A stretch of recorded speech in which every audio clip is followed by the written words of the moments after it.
come senior EFF leaders like former party deputy president Floyd Shivambu and former national chairperson Dalim Mpofu have abandoned the party to join the MK party.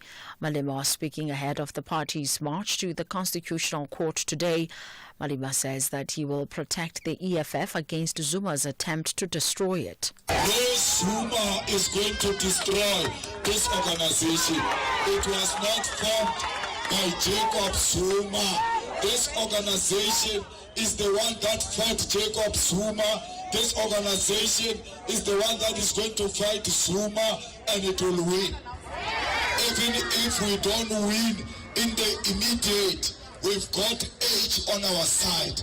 He doesn't have age. Even if he dies tomorrow, we'll defeat him in the grave. Young scientists at the 9th BRICS Young Scientist Forum say they hope they can use the platform to collaborate to solve the world's problems. The forum is being held in Sochi in Russia. Young scientists and innovators from the various member states are presenting research and their innovations at the meeting.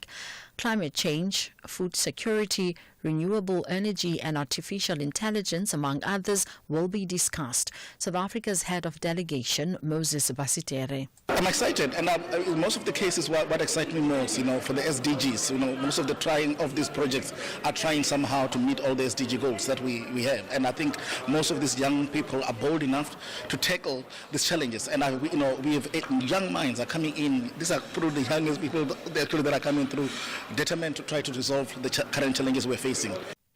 Recapping the top story, 2 people have been shot and killed in what's believed to be a gang-related attack in Westbury, west of Johannesburg. The victims were approached by 3 unknown men who opened fire on them before fleeing the scene. I am Ondelambana for SAFM News. Headlines at 1:30. Specsavers now looks after your hearing as well as your vision with Specsavers Audiology. With 60 stores and counting, we are South Africa's largest audiology group. For a limited time only, buy 1 rechargeable hearing aid and get 50% off the second. You heard right. Buy 1 rechargeable hearing aid and get 50% off the second. Find your nearest store at specsavers.co.za. Specsavers Audiology. Test your hearing and join the conversation. T's and C's apply. Ever tried to paint a wall with only a brush? Or hung a picture on just a nail and a prayer? Hey. The contestants on My Design Rules will be the first to tell you good design starts with the right tools. Tune in to My Design Rules every Sunday at 7 p.m. on SABC3 and stand a chance to win a weekend away in the winning apartment. From beginner projects to expert builds, Buco has the tools and materials you need to get the job done. Ready to kickstart your next DIY project? Begin with Buco. Constipation got you down? Progast Colon Cleanse is here to help. With unique blends and detoxifying agents, experience relief from occasional constipation, IBS-C, and digestive block-ups. Trusted by nurses, pharmacists, and recommended by doctors. Ask for Progast Colon Cleanse today. If it doesn't say Progast, it's not the genuine product. Available at leading pharmacies nationwide. Progast, the professional's choice.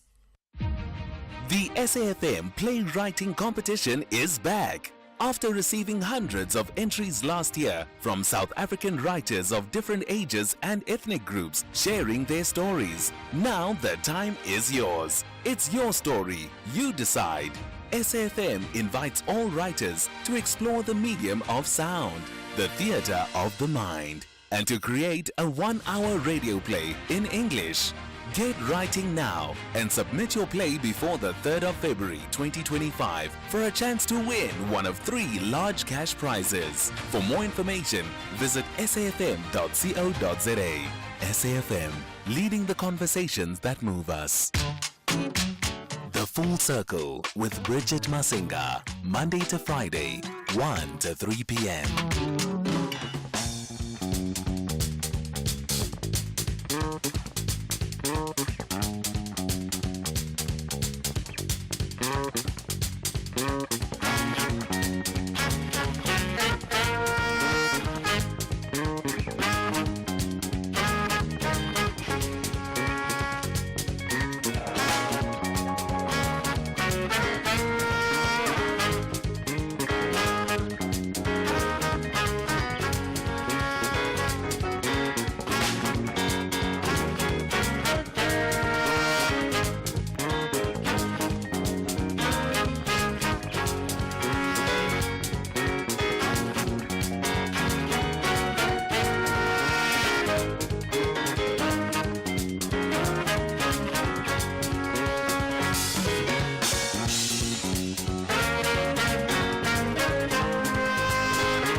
Sean Cooper featuring Mabuta on this one. Where the Heart is the name of the track, and it's taken from the album Finish the Sun, and that one came out back in 2022 following, of course, his incredible acoustic debut with Oscillations, which featured some of South Africa's finest young jazz artists. In fact, he collaborates with them quite a bit, particularly the members of Mabuta, and those members consist of the likes of Bokani Daya, who's on piano, Sisonke Konte, of course, as well as Robin Fassi, just to mention a few. In 2013, he was inducted into the Standard Bank Young Artist for Jazz in South Africa, and he had held that honor during that particular year. That is how we kick off the show this afternoon. I hope you are having a great day. We're feeling some kind of hot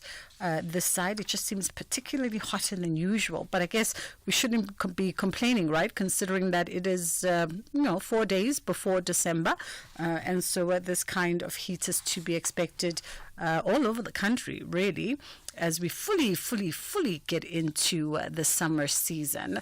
We've got lots of show coming up today. Speaking of us heading towards December, we know that the 1st of December is World AIDS Day, and so our first conversation, we're going to be looking at HIV and AIDS in South Africa and why it remains a real threat in the country. And there's been a call by Right to Care for South African men to circumcise this summer. They're running quite the focused messaging campaign over summer around circumcision and the benefits thereof. And so we're going to have that conversation. Stages, pages, screens, and more is also coming through. The Lost Ranger, and this is a little film that's earned itself international acclaim and multiple awards.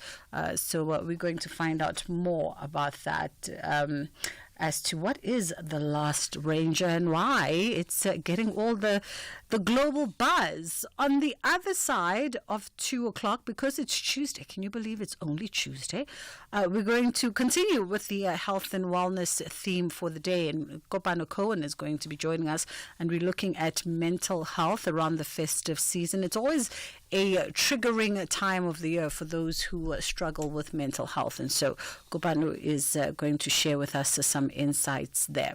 So much more still to come on the show, and we'll keep you posted on everything else. 061 410 4107 is our WhatsApp line. 086 000 2032 is the number that you can call us on. I'm quite interested to know, gentlemen, your position when it comes to circumcision, particularly for health purposes. I know that there are some tribes amongst us. It's a rite of passage. It gets done to young boys and young gentlemen. And then there are some tribes where it's not really a traditional prescript, and it just becomes a personal choice. So I'd love to know your thoughts on the matter, and you can always remain anonymous if you so wish. But how do you feel around circumcision just in general, and then obviously the benefits of circumcision, when it comes to your own physical and sexual health and the health of your partner? 061 410 4107 is our WhatsApp line. 086 000 2032 is the number that you can call us on. Ever tried to paint a wall with only a brush? Or hung a picture on just a nail and a prayer? The contestants on My Design Rules will be the first to tell you good design starts with the right tools. Tune in to My Design Rules every Sunday at 7 p.m. on SABC3 and stand a chance to win a weekend away in the winning apartment. From beginner projects to expert builds, Puco has the tools and materials you need to get the job done. Ready to kickstart your next DIY project? Begin with Puco. Puco. Imagine a South Africa where every child born today and tomorrow and the next day and the next had enough love, enough food, enough safety and brain power today and tomorrow and the next day and the next. Together, we will change their future. Join us by visiting holdmyhand.org.za. That's holdmyhand.org.za. Ask a woman. Ask a woman stranded on the side of the road with her 2 young crying children whether she is glad she was able to get her latest insurance quote in under 90 seconds. Ask a woman if she feels anyone is there for her. And now ask yourself, when suddenly happens, who's there for you? Auto in general. Car insurance with 24-hour roadside assistance with live progress tracking. SMS car to 43365 for an obligation-free insurance quote. A&G is a licensed non-life insurer and FSP. T's and C's online. For 30 years, we've stood together, advancing collective action to end violence against women and children. But the fight is far from over. Your voice matters. Every action counts. From educating our communities to supporting survivors, it's time to unite and create a future free from fear. Join SAFM for 16 days of activism. Together we can make a difference. Together we can end the violence. Because 30 years of progress means we cannot stop now. Let's advance the fight. Stand up, speak out, take action. SAFM, leading the conversations that move us. You are listening to The Full Circle. Alrighty, it is the Full Circle with myself, Bridget Masinga, on SAFM. 086-000-2032 is the number that you can call us on, and 061-410-4107 is our WhatsApp line. I'm actually quite interested in knowing from you, gentlemen, in as far as circumcision is concerned. Are you circumcised? Did you see the benefits of circumcision? Was it a choice that you made in your adulthood for your own health? And for the health of your partner? Perhaps you think that this conversation is one that should be reserved for the privacy of your home and your bedrooms, and you don't see the benefits maybe of circumcision. But like I said, because it's World AIDS Day on the 1st of December, and as South Africa, we're at the forefront of any kind of proactive initiative to end HIV and AIDS. And so health NGOs like Right to Care have championed these causes. And in fact, they run perhaps the largest male circumcision program. And so far, they've circumcised close to 1.6 million South African men. We're talking to Dr. Nelson Igaba now, Senior Technical Advisor for Right to Care. How are you doing, Dr. Nelson? Bridget, I'm doing well. Thank you for having me on your program. Thank you for the time. Let's talk about, sort of the Joint United Nations program for HIV and AIDS, which essentially predicts or attempts to end the endemic by 2030. I don't know if that's a target that will be met, but that leaves organizations like yourselves, Right to Care, in an interesting position with the kind of work that you do. Yeah, that is correct. I think that is an ambitious target, and I think the target can be met if we work together. And that's why this year's theme for the World AIDS Day around South Africa, it's let the communities lead, because we think that when the communities lead, the work will be done. But just bringing it in context to you, Bridget, why we really need to reach our targets for us to end HIV by 2030. South Africa has one of the largest population with, living with HIV in sub-Saharan Africa. We are talking about 7.8 million, according to the recent study by the Human Science Research Council that was released in 2022. And we still have a gap, because the UNAIDS recommends that 95% of these 7.8 million people should have tested for HIV and know their status. And then 95% of those who know their status should be on antiretroviral treatment. These are drugs we use to manage HIV. And then 95% of those who are taking ARVs should have the virus suppressed. We should not detect the virus in their body. And once we achieve this 95, then we will reach the goal of ending HIV by 2030. Talk to us about, the importance of male circumcision in the fight against HIV and AIDS, and how does this simple act positively contribute to that 95? Right. I think what voluntary medical male circumcision is one of the HIV prevention modality that is once off. You get it once off, and it gives you a lifetime benefit against in the prevention against HIV by 60%. So what we need to tell people is that when you circumcise, and you circumcise medically, it does not mean that you cannot contract HIV. It gives you a 60% benefit, and we encourage you to use other modalities like condoms and, pre-exposure prophylaxis so that you get the maximum benefit. The big benefits about circumcision is not that it only gives you the HIV prevention, but it also gives you the benefits of hygiene. It also reduces your risk of getting cancer of the penis.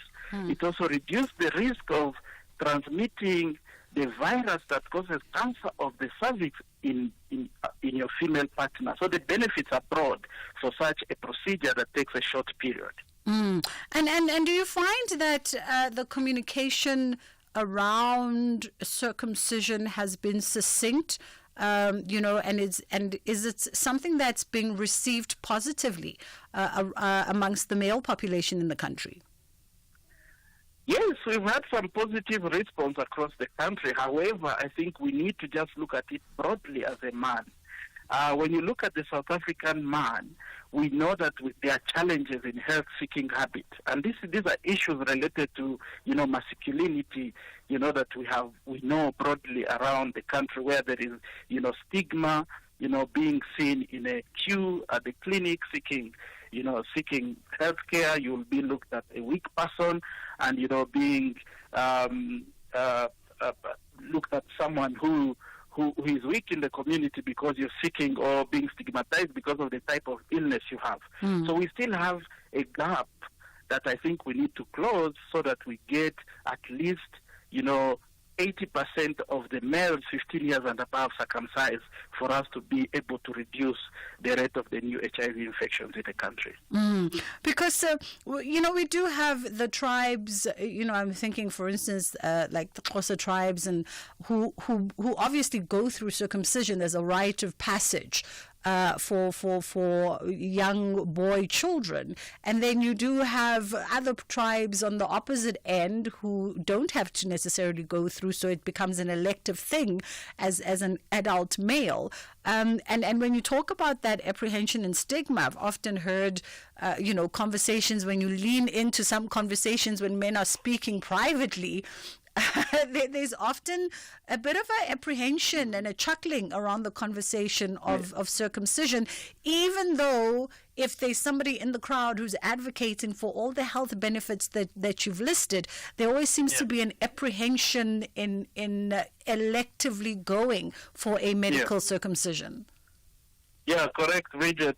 Culture is who we are. Culture is what defines us. And I think, the rite of passage from boyhood to manhood has simplistically been seen as circumcision because of some negative news in recent times. But it's broader than that. Rite of passage is broader, and I don't think we'll describe it at this point. However, we really recommend that there is a circumcision that fits the description for the HIV prevention, because there has to be some level that fits the science that proved to us that there is prevention of HIV when you do that type of circumcision. And by way of rite to passage, you guys run voluntary medical circumcision programs. Tell us about those and how they work, and the communities in which you've sort of initiated these programs, and the kind of success you've had over the years. Yes, we've been running the voluntary medical circumcision for quite some years. Like you said in your introduction, we have offered circumcision to more than 1.6 million people in South Africa. And now we are supporting 27 districts across South Africa. We are circumcising all males 15 years and above. And at this point, I would like to call to action to all males 15 years and above, as we are going into holidays. Take an opportunity and take it off this summer. Take off that cap this summer, if I could use that word. It is free. It is quick. there is really minimal pain bearable because we use local anesthetics. This is a drug that numbs, the penis, and then during the procedure you will not be able to feel any pain. And to really make it easy for anyone who is listening to us right now, you can call the number 082-808-6152 or just send a please call. And one of our agents, one of our qualified clinicians will reach out to you and will book you in a clinic next to where you live, and you'll get a high-quality, safe medical male circumcision. So that number again, Dr. Nelson, is it 082-808-6152? Correct, 082-808-6152. Once you send a please call, even if you do not have airtime, we'll reach out to you and book you at your appropriate time. If it's someone who wants to go to work and you like to come in at 4 p.m., we will come and pick you at your workplace and bring you to the clinic and even take you back home and make sure that you're safe and follow you up after the procedure to make sure that you're healing well throughout the process of the healing. Yeah. Dr. Nelson, I think maybe I'll ask this question on behalf of the voice note that we've got, because I think maybe the context could be a bit misleading around, just a quick one before we get into the news, around the purpose of the male foreskin, because I think maybe that's also the kind of questions that males become quite shy to ask around, well, if Dr. Nelson's saying that we don't really need it or the benefits without it, then why do we have it, and why do I have to go through all of this circumcision processes to get rid of it? Yeah, I would tell you that there are many things that we have on our body that we can live without. As you have had in many instances, you can easily donate your kidney and you remain a fully functional man with one kidney. So basically, since we have this benefit of preventing you from getting HIV, why do you want to keep the foreskin that does not have, really much benefit being there? Awesome. So I think you can have such discussions as men and broaden it further than that. Yes. Dr. Nelson Igaba, thank you so much for the time. Senior Technical Advisor with Right to Care, 082-820-6152. You can send them a WhatsApp hello, and then they will respond, or you can give them a call and they'll connect you with a clinician somewhere close to you. Got to be 15 years and older. It is free, and of course they do offer you local anesthetic and prep you and make sure you are good to go. So a safe, supervised way for you to get elective circumcision, and as you heard from the good doctor, it really just is to your and your partner's benefit from a health perspective. It's just gone 1:30. Ondela standing by with the headline news. Thank you, Bridget. In the news headlines, 2 people have been shot and killed in what's believed to be a gang-related attack in Westbury, west of Johannesburg. Western Cape Police Commissioner Tembisile Patekile says although there has been a decrease in certain crime categories in the province, more needs to be done. And there's been renewed Israeli strikes on the southern suburbs of Beirut hours before Israel's Security Cabinet is due to discuss a possible ceasefire between Israel and Hezbollah. A full update follows at the top of the hour. The Proteas are eager to play top-of-the-range cricket. However, their visitors England want to conquer the pitch battle at Willamore Park.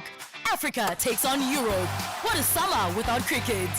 This is the second Women's T20 International Encounter, where summer cricket comes alive. South Africa versus England on Wednesday, 27 November at 6 p.m. Live on SABC Sport on DTT Channel 4 and reports on various SABC radio stations. Also available at your fingertips on SABC Plus. Proudly brought to you by SABC Sport. For the love of the game. Think bigger than just a banking partner. Think a team of specialized experts supporting you to make better financial decisions to enable your growth aspirations. Think a strategic partnership providing indispensable advice to help you make the right moves. Think bigger. Think Nedbank Commercial Banking. For more information, visit nedbank.co.za. See money differently. Nedbank. We're a licensed FSP and registered credit provider. It's heating up on My Design Rules, South Africa's hottest interior design reality show, this Sunday evening at 7 on S3. Watch as our design duos get cooking on their kitchen spaces. It's the heart of the home, but with the stress of deadline hanging over their heads, it's causing nothing but high blood pressure. Channel your interior designer with My Design Rules. Sunday evenings at 7 only on S3.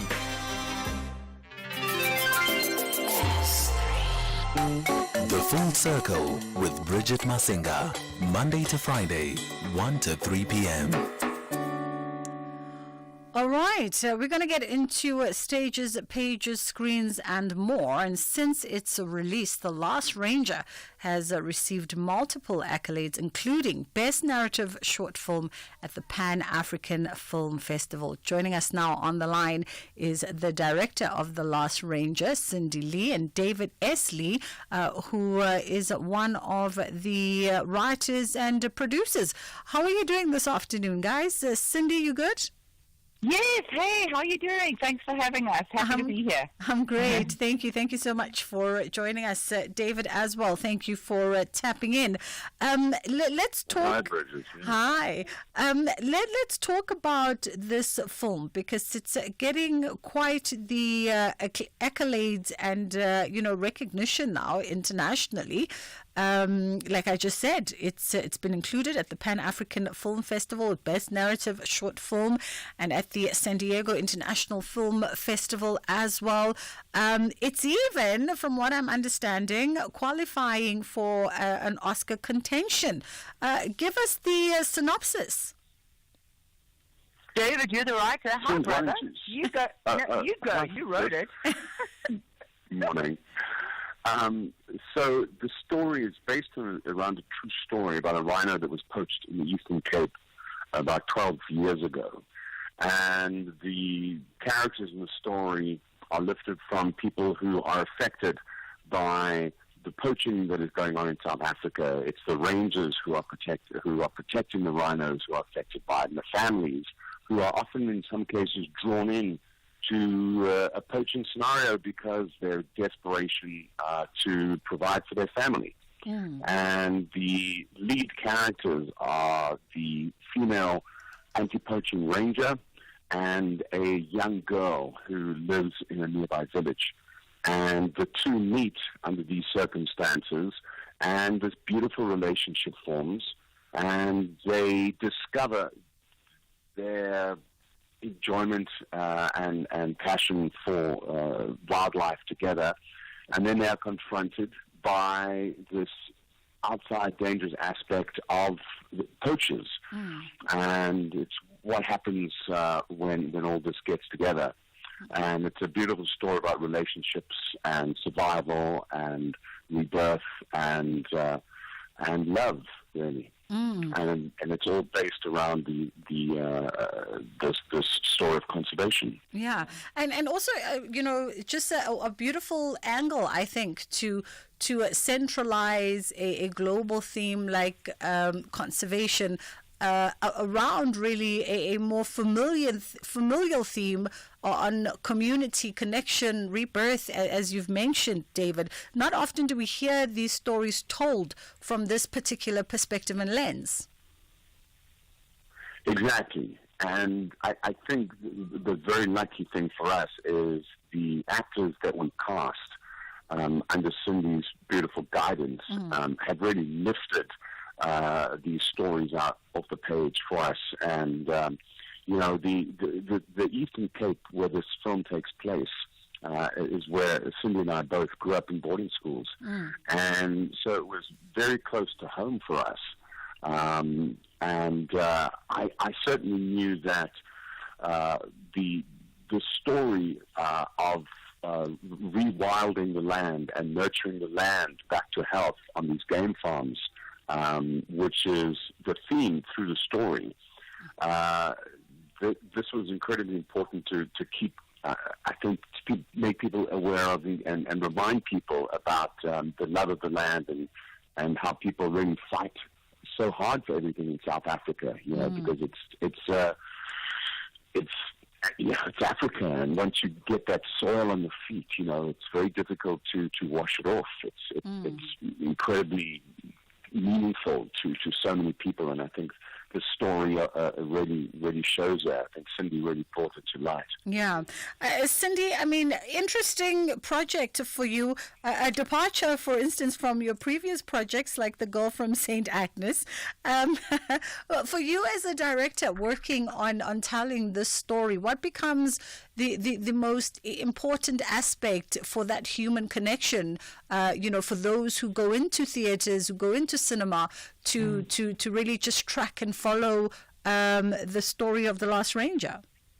Well, Bridget, for us, I think the most exciting thing for me as well is that it's in isiXhosa. And that is that was never negotiable. We wanted to tell a South African story through the eyes of South African cast in their own language. And so that was something we insisted on when we did our casting, and we got really lucky.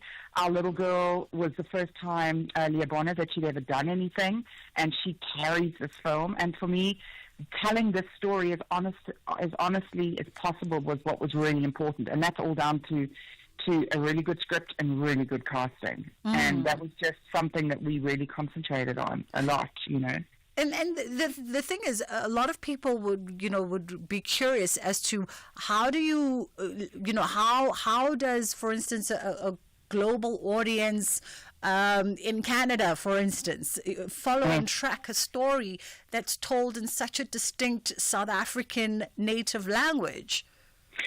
It's because it's a universal story. It's a story about growing up. It's a story about coming of age. And it's also, we're showing the rest of the world something they've never seen before. As you mentioned earlier, there are a lot of documentaries about rhino poaching, and the numbers are interesting. Showing the graphicness of it is interesting. But when it's done through the lens of a human story, through the lens of a little girl, and her trying to find her way in life and becoming, obsessed with this ranger and with the rhino, and then everything suddenly just on tenterhooks. It is a universal story, and it doesn't matter about the language. And I think international audiences are becoming more and more accustomed to reading subtitles, as lazy as they are. We know who we're talking about. They start with an A, those people. But they're getting better at it. So, I think if the story is moving enough, anybody's going to watch it. It doesn't matter if they have to read subtitles. Absolutely. The sort of, I don't know if challenges is the right word, but from a directing perspective, just working on a short format, because from what I understand, this is the first short format that you've done, the first short form. Yeah. But my background is actually commercial, so I'm used to telling stories in 60 seconds. So for me to actually do it in 26 minutes was a luxury.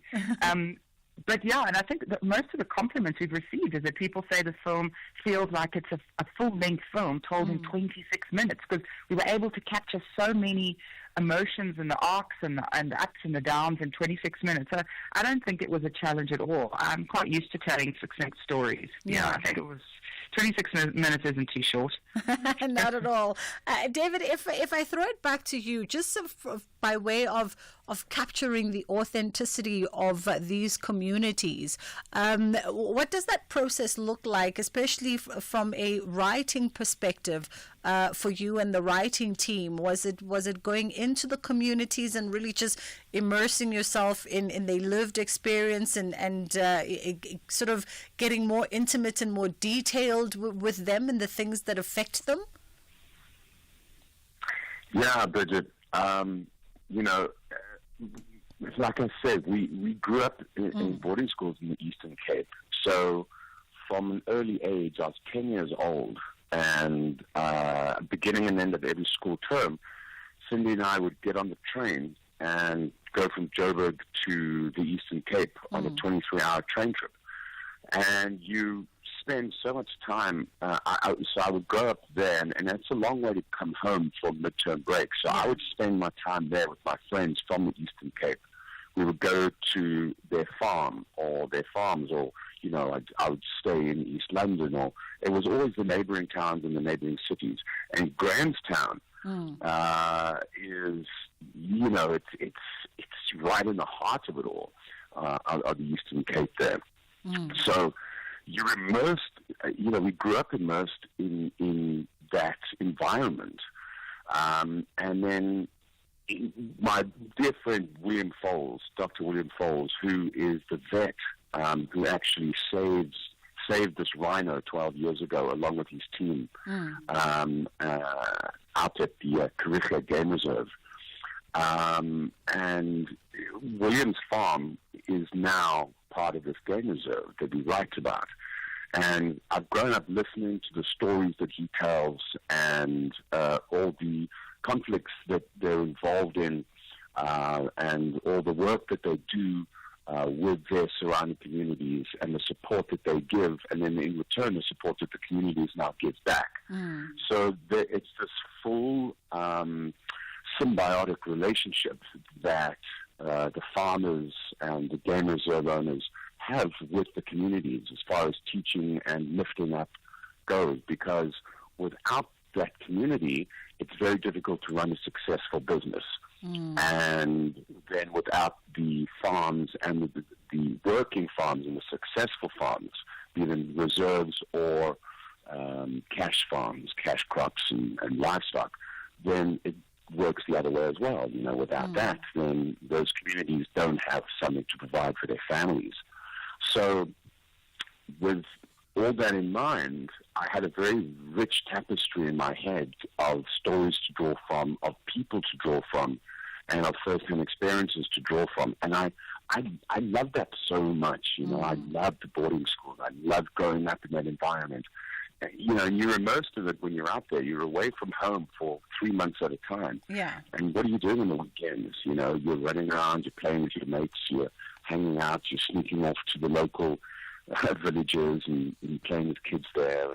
And it was just a part of my youth, and it was in my blood that I remembered so well, so vividly. And I'd always wanted to tell a story from that perspective. And you know, this story of the rhinos and the poaching was something that I was very passionate about, again, because of how how it affects my friends and what they're doing and how they're putting themselves on the front lines of it all. Absolutely. So with all those stories and all that information that I was getting, it was almost, too easy. It was like, okay, this is the story I have to tell. Love it. Guys, congratulations to everybody on this project, to your fellow co-writers and producers, as well as, of course, Cindy, who is behind the lens with this directed the film.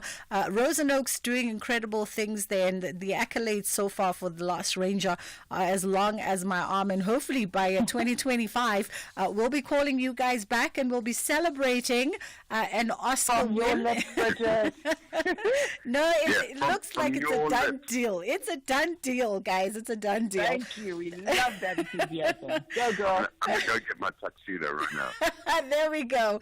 Have an incredible afternoon. That was director Cindy Lee and, of course, producer and writer David Esley, and they are behind the project The Last Ranger. And this one produced by Anelim Doda and her team there, executive producing Rose and Oaks Media, doing incredibly well straight off the jump with around 20 wins now at international film festivals in all the different categories, from best short to best international film, best actress, best writing, and so the list goes on. And so they're in a good position to hopefully make it through into that 2025 Academy Awards nominations. So we wish them the very best of luck. Anytime South African projects go out there and dominate on global platforms, we got a champion behind them. Let's take a quick pause, and then we come back on the other side of this and we talk the Ngoma app. Think festive season. Can you hear it? See it? Now imagine it purple. Yes, forget the tinsel, because Click season is purple. It's that time of the year for the famous Clicks 3-for-2 purple sticker promotion. Mix and match any 3 festive gifts with a purple sticker and get the cheapest one free. Clicks. Feel good, pay less. Deals valid until 24 December or while stocks last. T's and C's apply. The Bees are constantly seeking for a suitable way to move up to the top half. They want to triumph against Leicester City FC. Visser is in here for Brentford. Johan Visser! While the Foxes are committed to playing attractive football for 90 minutes as they also eye a top half spot. Oh, into Vardy. Back to Ayew, scores! Leicester have done it late on the road! Jordan Ayew sweeps home! Premier League. Catch the spectacular clash between Brentford FC and Leicester City FC on Saturday, 30 November at 4:30 p.m. live on SABC3. Also available everywhere for everyone, always on SABC Plus and SABCSport.com. Proudly brought to you by SABC Sport. For the love of the game. The Malian team, Stade Malien, are on a big mission to triumph in their own backyard. But Stellies of Mzansi Africa want to open their Group B curtain with maximum points in Bamako. This is the Total Energies CAF Confederation Cup. Experience the delight of African football. Stade Malien de Bamako FC versus Stellenbosch FC on Wednesday, 27 November at 6 p.m. Live on SABC Sport on DTT Channel 4. Also available on SABC Plus. Proudly brought to you by SABC Sport.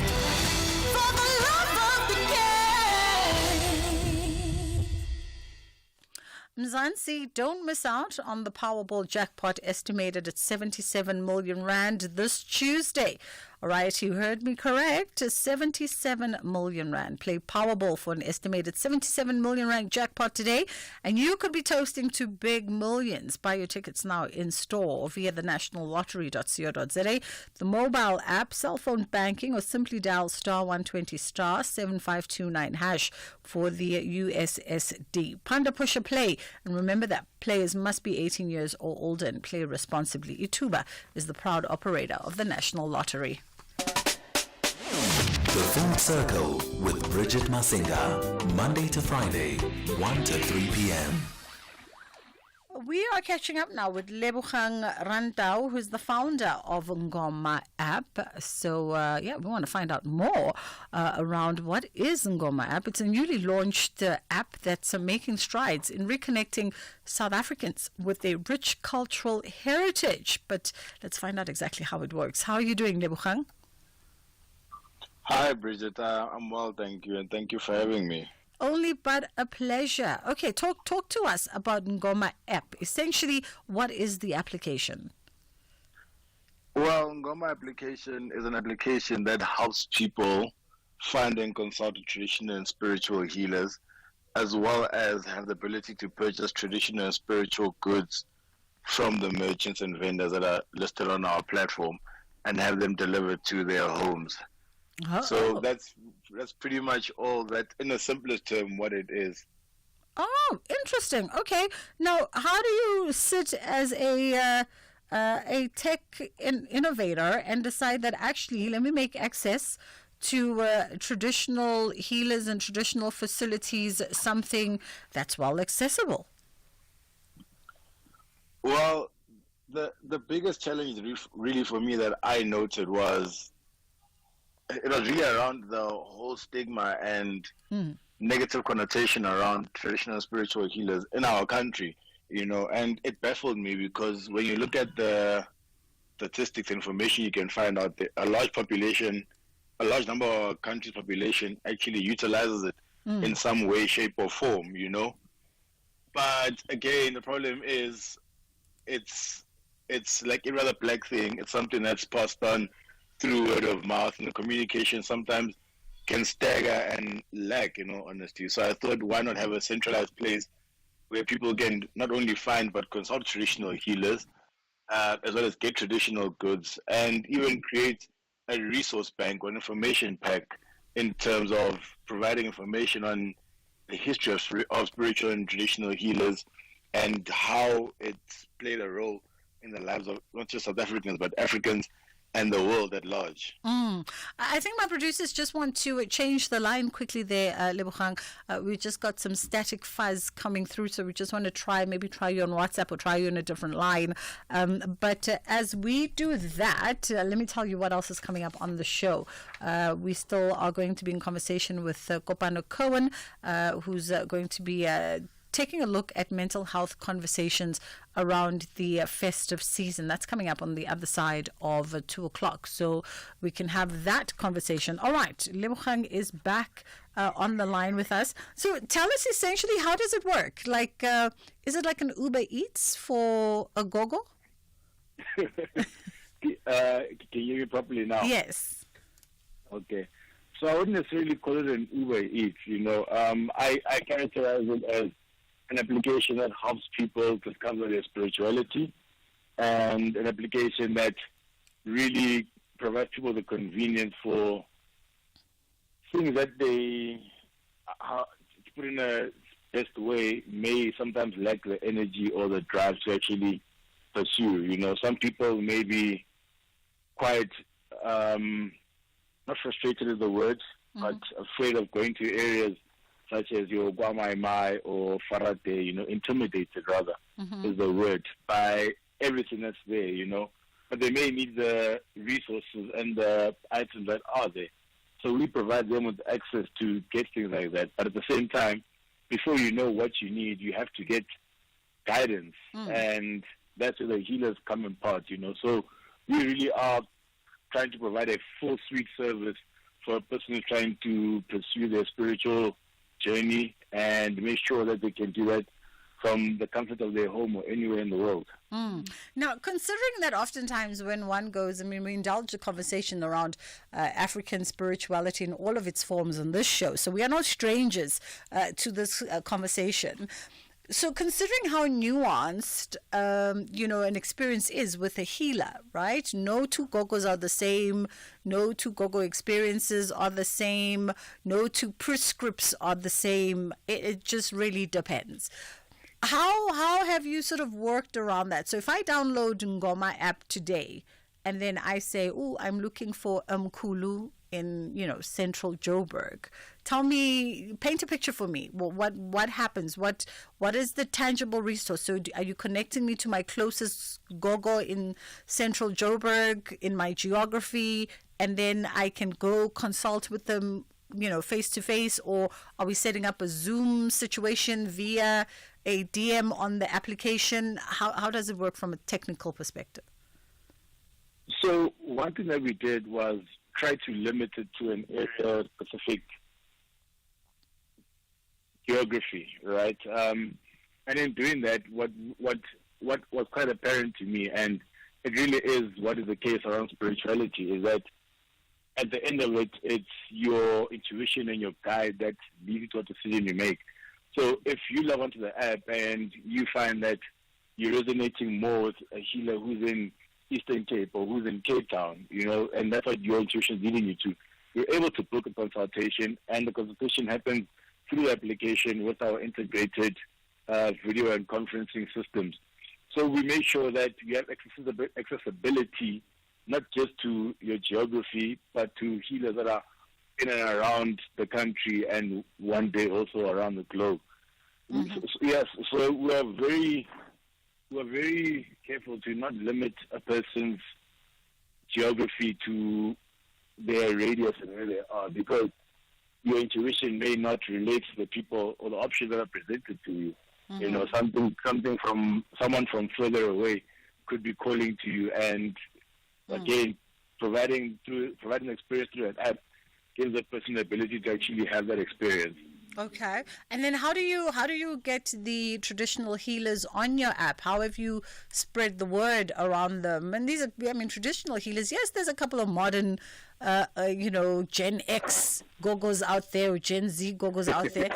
But by and large, a lot of them are, older baby boomers, later millennials, and might be a little apprehensive about moving into the technological space. So how's that been like? It's been a difficult, let me actually phrase it in the phrase that I like. It's been like pushing water up a hill. And in the sense that, like you're saying, a lot of healers are apprehensive, but the apprehension doesn't necessarily come from them, because even the baby boomers and millennials and so forth, they're using smartphones and they're using various technologies in their everyday lives.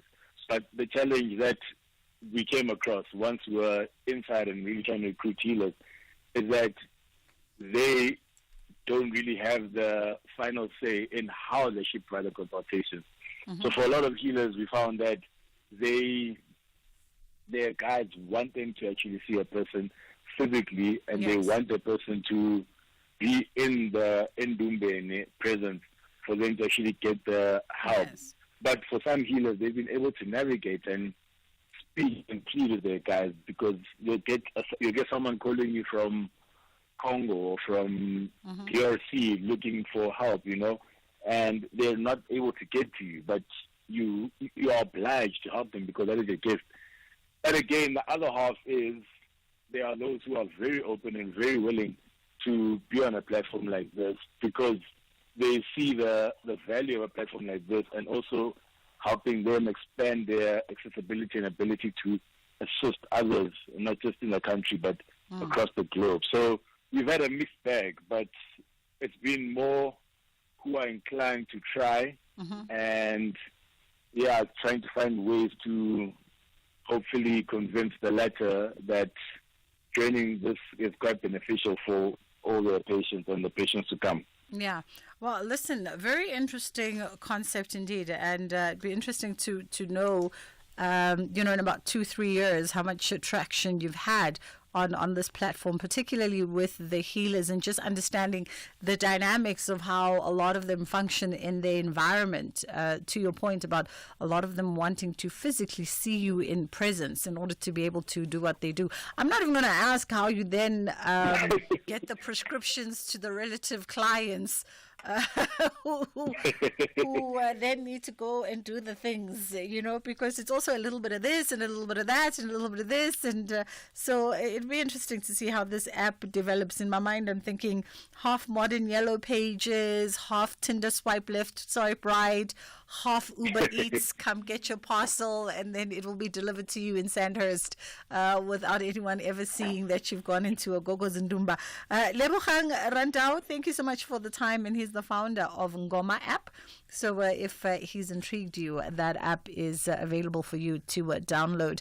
It's 2 o'clock. It's time for Ondela to bring us the 2 o'clock news.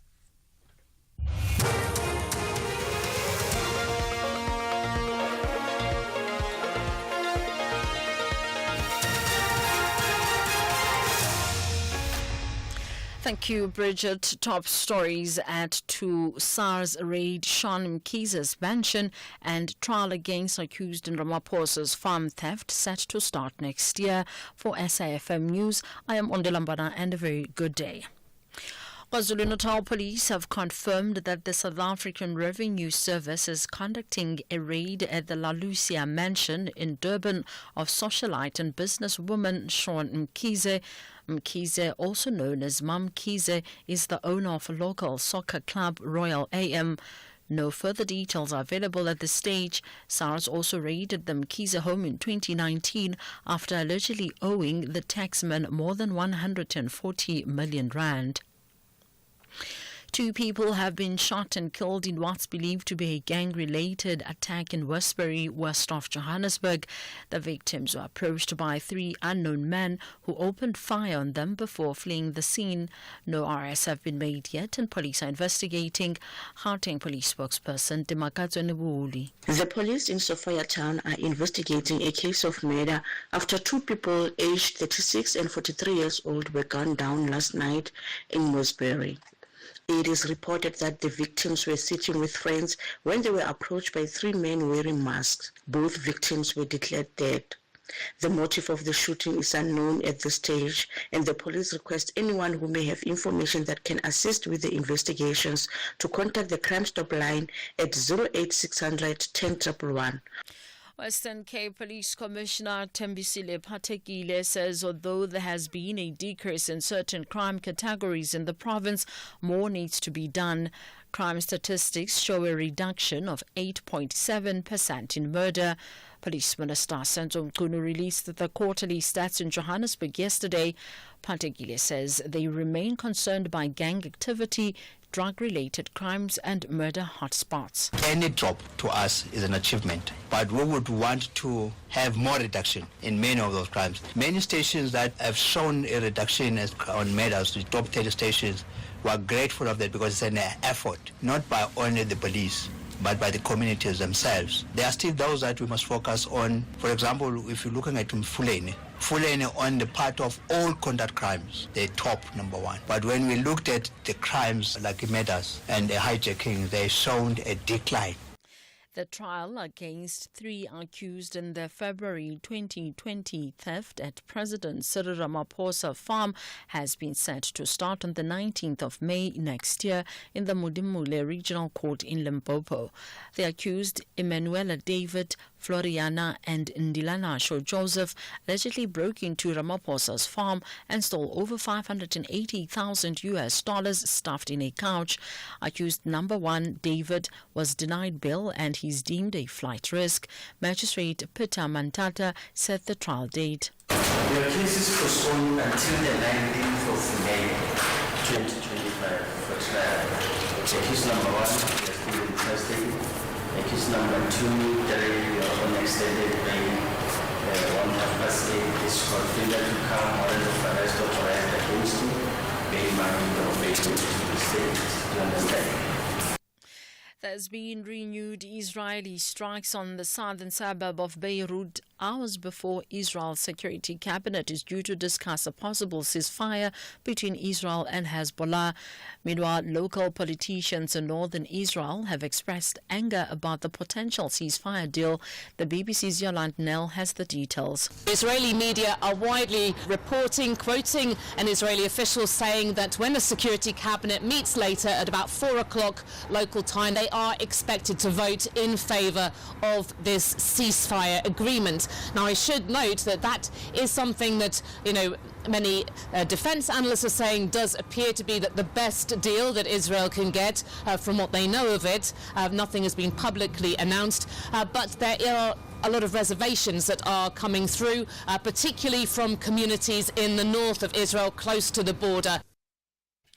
Recapping the top story, KwaZulu-Natal police have confirmed that the South African Revenue Service is conducting a raid at the La Lucia mansion in Durban of socialite and businesswoman Sean Mkhize. I am Ondilambana for SFM News headlines at 2:30. The Proteas are eager to play top-of-the-range cricket. However, their visitors England want to conquer the pitch battle at Willamore Park. Africa takes on Europe. What is summer without cricket? This is the second Women's T20 International encounter, where summer cricket comes alive. South Africa versus England on Wednesday, 27 November at 6 p.m. Live on SABC Sport on DTT Channel 4 and reports on various SABC radio stations. Also available at your fingertips on SABC Plus. Proudly brought to you by SABC Sport. For the love of the game.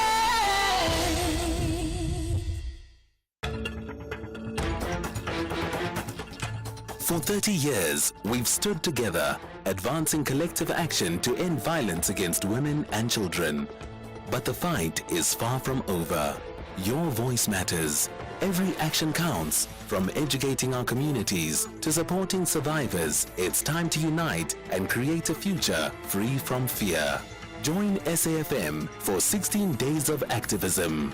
Together we can make a difference. Together we can end the violence. Because 30 years of progress means we cannot stop now. Let's advance the fight. Stand up, speak out, take action. SAFM, leading the conversations that move us. The Full Circle with Bridget Masinga, Monday to Friday, 1 to 3 p.m. Bridget Masinga on SAFM.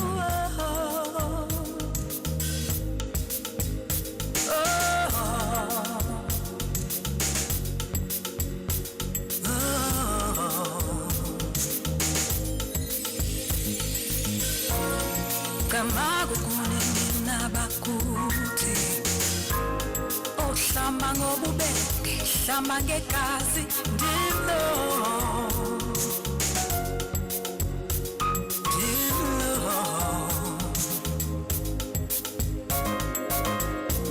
Shume samathamba lelokuthula Oh nyabuza thahla ndaye ndilo Oh, ndilo Dilimbondo mna Dilimbondo mna Damlamdelo bawo Dilimbondo Hewe ndilimbondo Kwaye ndihlabela mambo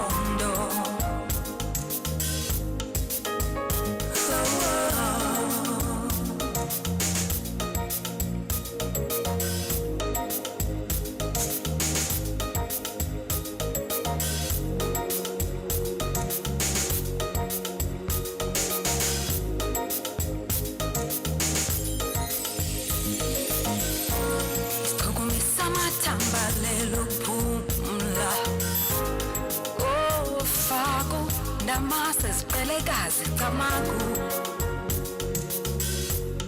Oh, Dino.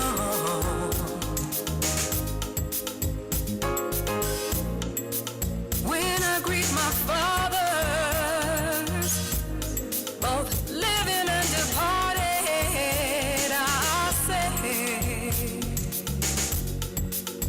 Shama ngekasi.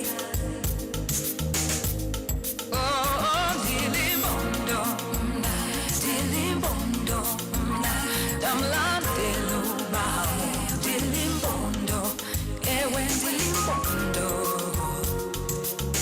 Quiet, Labela Mambondo,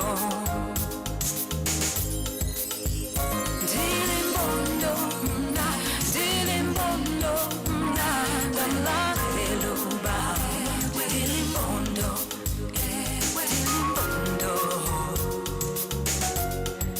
Labela Mambondo.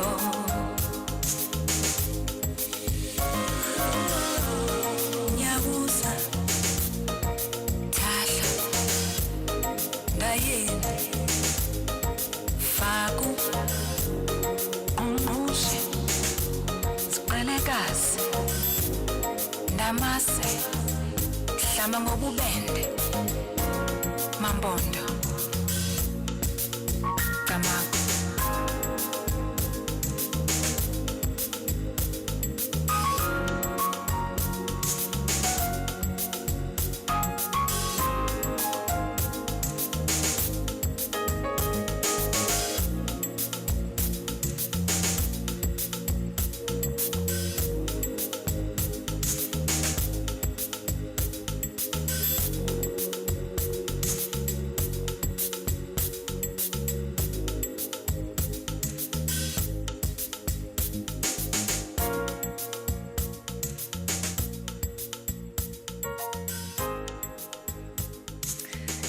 Zonke coming through with Ndilimpondo. This one taken from her 5th studio album, Love, by Zonke. It was released back in 2018, in fact. And she's on production alongside quite a few collaborators that she's worked with over the years. It also features an appearance by Questa in one of the records for this particular song. And that is how we are into 2 o'clock. It's just gone 10 past 2. It's Tuesday. So we're having a health and wellness conversation, and Kopano Cohen joins us to talk mental health awareness. She's a mental health wellness advocate, and she oftentimes dips into the show to have these very, very important conversations. How are you doing this afternoon, Kopano? Hey, I'm good in you. Can you guys hear me? Perfect. Thank you so much. Thank you for making the time. Let's talk about, it's the festive season. I mean, December is just a few days away. Amongst all the celebrations and the gatherings and everything else that's happening, there's also a lot that some folks have to deal with around this time of year. Yeah, and whether you want to call it the festive season blues, or you want to call it the Christmas blues, or whatever you want to call it, it's basically these short-lived and acute feelings of depression. And, you know, whether you had a pre-existing mental health condition before, or whether you're somebody who doesn't struggle with mental health, sometimes just this time of the year is difficult, and more difficult than any other type of the year to some people. Mm-hmm. And when we talk about, you know, things like, you know, festive season blues, for instance, I think because society says that we have to be in a celebratory, jovial, happy mood. That's the messaging that we're getting all over the place around this time of the year. But for a lot of people, this period triggers a lot of feelings associated with life experiences that perhaps aren't as positive and as fulfilling. Absolutely. And people have symptoms like mental health, mental and financial stress. You know, the issue about gifting and what's going to happen now that it's Christmas. There's feelings of being overwhelmed because of unrealistic expectations. There's the end of year fatigue that we're already going through because we've all worked the whole year. And there's just feelings of sadness, anxiety, and loneliness. And that can lead to, you know, in the social scenarios that you end up being in over the festive season, unexpected outbursts and, you know, just confrontations that are unnecessary. It's funny how we'll talk about our festive season and say, yo, Auntie so-and-so had another one of her outbursts, or Uncle so-and-so was being rude to so-and-so. And we have these sort of cycles that we go through as families because we have to be together. People travel home to be with these people to socially engage with and reconnect. And quite often, just that dynamic of reconnecting with people is what causes the anguish and the stress and the blues, as they say. But obviously, there is depression that people might have that is, long-standing situation that might get exacerbated in this scenario. And then there is what we basically call just the Christmas blues, the festive season blues, which will pass, eventually. But the feelings are quite acute and people feel them. And if you speak to people, they'll say, yeah, I feel it, every year when I go home. And that means, every year there's something that you're dealing with that you're probably too exhausted to deal with because you've worked all year. And then you guys don't look at changing the patterns. You just keep repeating these patterns all over again. Someone was talking about how you remember your festive season as a child, and whether that was traumatic or good, we try and reinvent that or bring that back over and over again to the detriment of our mental health, because you should just be trying to be stable, be kind to yourself, and really and honestly have no huge expectations, because it is a day of the year. I think this idea that we focus on this thing so much as if it's not just a 24-hour moment or a 48-hour moment that will pass is part of the problem, Bridget. Yeah. As you're talking, Kopano, I'm thinking about when you touch on sort of the family dynamics, right? The family dynamics, the family environment and everything that comes with that, and the stresses and the expectations and managing all of that. Oftentimes when we have a conversation around mental health, we're thinking about the big themes, right? We're thinking about the clinically diagnosed anxiety, the clinically diagnosed depression. We're really thinking about the big hitters. What we forget about is exactly that, the sort of the micro anxieties and the micro stresses but they are significant, because I'm just thinking about, even for instance, within my own personal structure, there are some dynamics that aren't really, maybe they are tension filled at the time because people are working through something, but it gives you the anxiety, the neutral person who maybe these people gather in your home, or you are the one that has to be the peacemaker. You have that innate anxiety as you get closer and closer to this time of gathering, that, oh my goodness, I'm going to have to deal with all this unresolved stuff. Even if it's just everyone is passively, aggressively trying to move through each other, it still creates all these like micro feelings of uncertainty that just add to the tensions of the season. And can I ask, Bridget, why is it that you are the host? Why are you the neutral host typically in this scenario? Is there a reason for that? Because the word is neutral. So you're the neutral person who doesn't engage in all the drama. you get to be, it's interesting you mentioned that, my therapist always says when it comes to the festive season, right?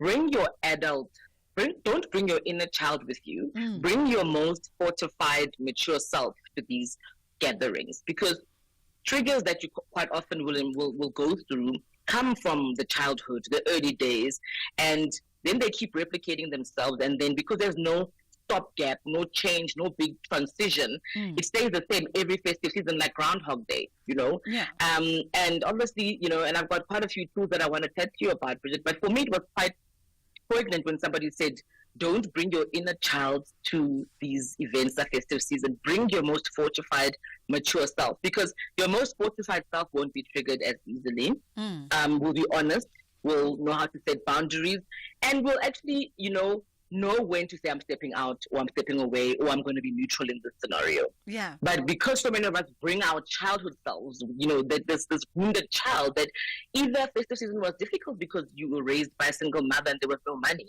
Yeah. And now you are overcompensating for this child that never got gifts when they were 9, 10, and 11. So a lot of the triggers and issues, I think, can be linked to just bring your adult self, your most healed self. Don't bring this version of yourself that is easily triggered to these events. That's the first thing I would say. But I think creating boundaries is really important. And me and you speak about this all the time. Yeah. People can contribute, and people can, we can all be like, here's the plan.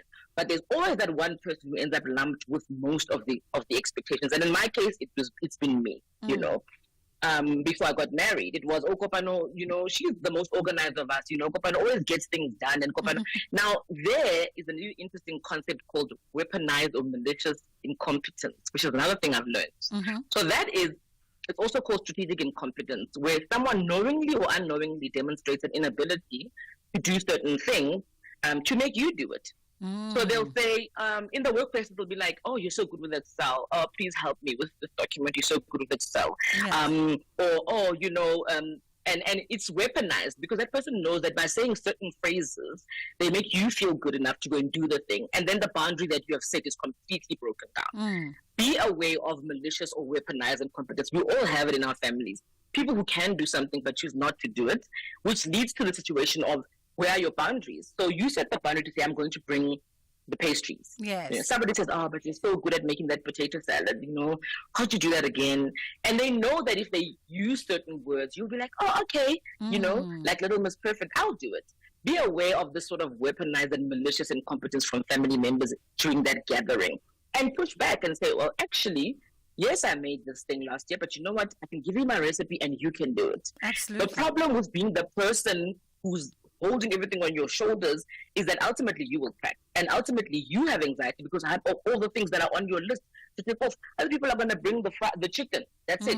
Where you are bringing the ice cream, the pastries, you're running around because, oh, you do it every year and you do it so well. And they will use phrases like, you're such a wonderful host. All of that to manipulate you into doing things that they know they can do. Be very careful of that one during these festive season gatherings. So right, because let's take a quick pause here for an ad break, Kopano, and then we'll come back on the other side because I also want to touch on the tools. But so important, you know, what you bring up here around boundaries, because it speaks a lot to our mental health, our ability to set boundaries and stick to those boundaries, especially in these environments where we've got to deal with families. But let's take a quick pause and then we'll come back and we'll continue our conversation. It's just gone 2:20. It will be a hot affair between the Proteas and the English this summer. Who are the real queens of T20 cricket? Protea Fire meets England at Willowmore Park. What a summer without cricket. This is the third and final Women's T20 international match, where summer cricket comes alive. South Africa versus England on Saturday 30 November at 6 p.m. live on SABC Sport on DTT Channel 4 and reports on various SABC radio stations. Also available at your fingertips on SABC Plus. Proudly brought to you by SABC Sport. For the love of the game. Think festive season. Can you hear it? See it? Now imagine it purple. Yes, forget the tinsel because Click season is purple. It's that time of the year for the famous Clicks 3 for 2 purple sticker promotion. Mix and match any 3 festive gifts with a purple sticker and get the cheapest one free. Clicks. Feel good, pay less. Deals valid until 24 December or while stocks last. T's and C's apply. The Malian team, Stade Malien, are on a big mission to triumph in their own backyard. But Stellies of Mzansi Africa want to open their Group B curtain with maximum points in Bamako. This is the Total Energies CAF Confederation Cup. Experience the delight of African football. Stade Malien de Bamako FC versus Stellenbosch FC on Wednesday, 27 November at 6 p.m. Live on SABC Sport on DTT Channel 4. Also available on SABC Plus. Proudly brought to you by SABC Sport.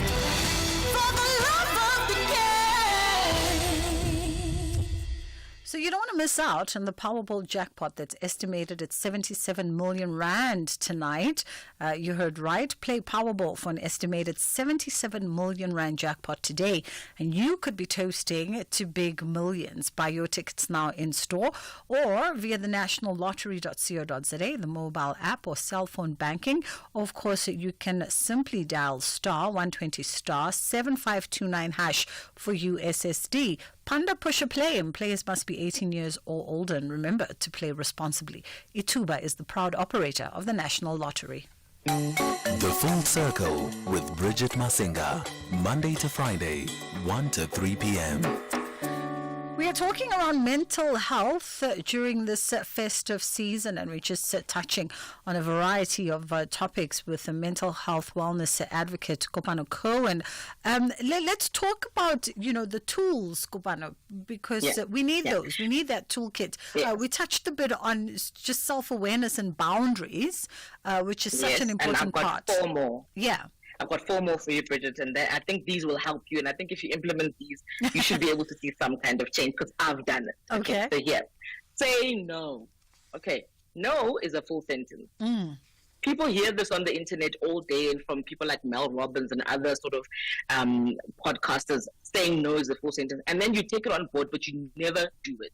So your mom arrives and says, this and this and this and this, can you do this? Now, that could be 2 days before the event, 3 days before the event. You might even have the capability and the money to do it. But if you don't feel like doing something because you feel like you've done enough, just say no. No, mom. No. I think this is so important in all spheres of life. You don't have to give people a reason when you're saying no, because you're just saying no. You're saying, I'm not willing to do this. Whether you say no, whether you say, I'm not willing to do this at this time, whatever the wording is that you need to find that you're comfortable with, get comfortable with saying no. And that is in general. Secondly, I really want to say, be honest about your financial situation. There is absolutely no reason why you are getting into debt to drive home to Botswana, to the Eastern Cape, to KZN, to buy things and be Miss Party when you're actually struggling financially, because that means that when you come back in January, you're going to have a prolonged, difficult time trying to recoup what has happened, all because you didn't have the strength to say, hey guys, this year I didn't get a 13th check because my company's not doing well. Yeah. Hey guys, last year I was the one who bought the meat. Can somebody else do it this year? Hey guys, I'm not doing well financially. We'll put people in the right frame of mind to deal with you. They'll know the facts and they'll have to engage with you on that basis. So say no, but also be honest about where you are at financially. Yeah. If there's a situation that constantly triggers you because your family is like that, I mean, everybody's got that thing that always happens at the table or at the price stand, expect to be triggered, right? But serve the wave. Don't get sucked in by it. If for the last 10 years you guys have all had a situation where you are triggered by something, you got divorced and your mother's disappointed, you're dating a guy that your family doesn't like, you're living a lifestyle that they don't necessarily agree with, you're going to be triggered because it's consistent. Remember, when that trigger happens, look at it and surf it. Don't let it suck you in. You've been here before. Look at this thing and say, you know what, guys, last year this whole situation happened again, and so and so and so had an argument. Why don't we not do that this year? I think it's a key thing about being triggered that, it's the new language that is everywhere, in our lexicon. I'm triggered, I'm feeling triggered, this microaggression triggered me. But what happens then when you are triggered? You don't have to have an outburst every year. It's exhausting. You don't have to react the same, because last year you were 19, this year you're 20, last year you were 30, this year you're 31, you've grown. You know that there's always an aunt and uncle who triggers you. This time, surf the trigger. Be like, you know what, Mama Kolo, I'm not doing this with you. Don't get sucked in, because the emotional toll that it's going to take on you will also last beyond going home. It will be you being at back in your life feeling like, oh, I'm so exhausted by my family and I'm hurt. And, these feelings that are negative when you could have just said, hey, we did this last time. We're not doing it this time. So surf the triggers. Don't get sucked in by the triggers. And then there's one other that I must not forget, which is quite important. Focus on self-care. Whatever self-care means to you, we know that we're all feeling a bit sad, we're all feeling a bit tired, we're burnt out. Whether that is doing self-care before you go away or before you host people, just be keenly aware that this is a time of the year that is difficult for you, and give yourself the grace that you know you can give to yourself. We're so good at giving grace to everybody else and listen to everybody else's problem and supporting everybody else. But when you sit with yourself and say, Kopano, last time I was really triggered by this and it hurt. This time I'm going to find ways to give myself self-care so that I don't go back to this very thing. We know that after a situation like that, you might end up with these magnified feelings, and you can expect an emotional hangover. I think a lot of people also should be looking out for that. That after this whole thing that's happened, I have this hangover, I feel extra emotional. Then that is the point of self-care. And people think self-care means spend $2,000 on a spa day. That is not what self-care is. Self-care is, I know that my emotional battery is gone. What are the things that I do to refill this battery of mine? I go on a hike from time to time. I see this friend who's able to support me. I cook a beautiful meal for myself. I find a book to read that empowers me. Many of these tools don't have to involve a lot of money. But if you're not good at self-care, then you're constantly going to be triggered, and you're constantly going to be a person who's suffering under the situations that other people have created around you. You know, you can manage your own drama and you can manage your own responses. But when that has happened and you're having an emotional hangover, you're back in Joburg, it's January, when you're feeling just so tired, this is the time to refocus on you and find ways to refill that cup that we keep talking about. It's a real cup. And if it's empty, you're going to go into the next year feeling very rough and feeling, you know, not stable and feeling like you really can't handle the challenges that the new year is going to bring. So with those four, I think it's a good starting point to be able to go into this sort of, you know, low feeling and depressive episode, whether you have a pre-existing mental health condition or if you're just somebody who suffers with it at this time. But remember also that if it lasts longer than 2 weeks, then this might be a depressive episode. It might not be just I was triggered by my aunt over Christmas. If this thing persists and carries on, then it might be time to also seek help, because longer periods of this kind of emotion might point to something more serious than just holiday, holiday negativity. Yeah. Absolutely. So that's really what I wanted to bring to the table, Bridget. And the boundaries is the most important thing, but also the weaponized incompetence is a new thing that I've learned. People can do things for themselves, but if you are a little Miss Ambulance, they're always going to ask you to do it. Stop being little Miss Ambulance. Sure. Just stop.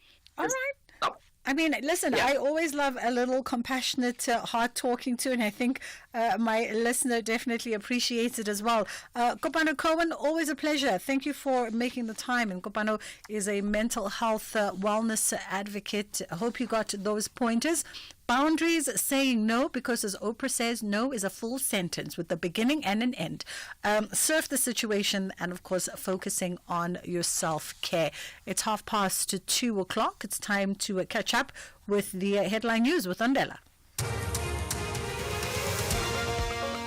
Thank you, Bridget. In your news headlines, the Auditor General Takani Malulege says there has been an improvement in the audit outcomes of national and provincial departments for the 2023-24 financial year.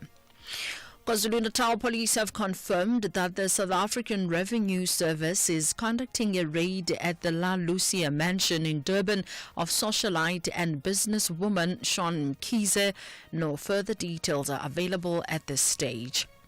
And there's been renewed Israeli strikes on the southern suburb of Beirut hours before Israel's Security Cabinet is due to discuss a possible ceasefire between Israel and Hezbollah. And full update follows at the top of the hour. This program is brought to you by SABC Education, enriching minds, enriching lives.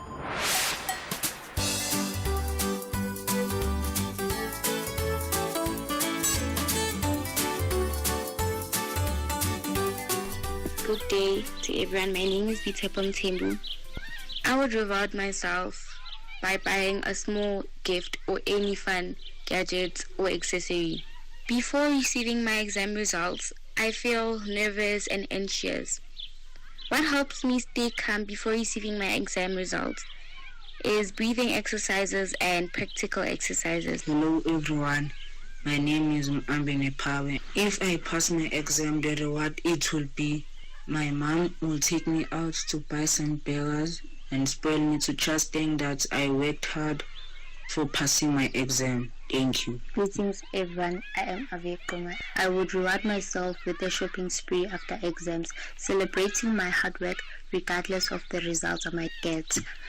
Before receiving results, I feel anxious, but I calm myself with music and gratitude. Let's appreciate our efforts and growth. We've made it through the exams, and that's something to be proud of. Thank you. Greetings everyone, my name is Nerlo. Today I'll be talking to you about rewards and exam results.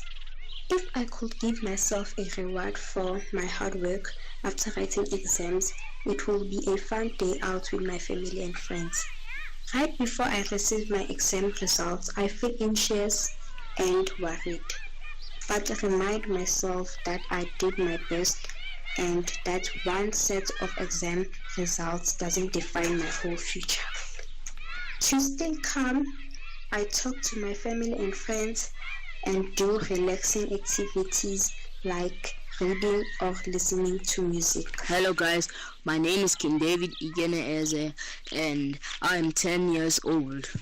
The reward I'll give myself if I'm done writing exams and I did hard work. I really put in a lot of hard work, no matter the results. I would go to a place where I can eat food, nice food, just enjoy myself with my parents, my mom and my dad. The reason I will go out, no matter the results, is because it's to show repaying me a reward for my hard work. To be honest, I feel anxious before receiving my exam results. I really feel anxious, like scared, heart is beating, and I'm too young to have BP. I won't have BP, but my heart will be beating, pounding. I will just be afraid. I'm usually always afraid when there is a challenge in my class. Like for example, a smart person that is with me, going head to head with me, and there's a tight match, and I don't get overall. That's, you see, I'll just be feeling afraid. The thing that calms me down before receiving my exam results is just prayer. Praying that I might not lose any certificate, or I must not get less than 3 certificates. Thank you. Hi everyone, my name is Yolanda Mzobe. I am 11 years old. If I could give myself a reward, I'll give myself or prove myself a certificate for being clever or passing at school or doing hardworking. And I'll give myself a certificate because that's something that makes me very proud of myself. I feel so excited because I always know that I'll pass. Like, it's obviously that I'll get a good mark.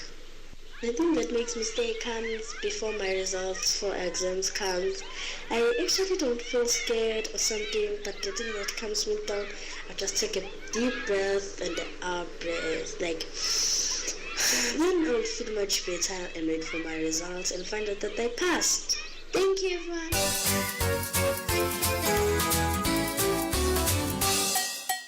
Hello friends and happy Tuesday. Today we're diving into a topic that often makes us feel a bit anxious, waiting for exam results.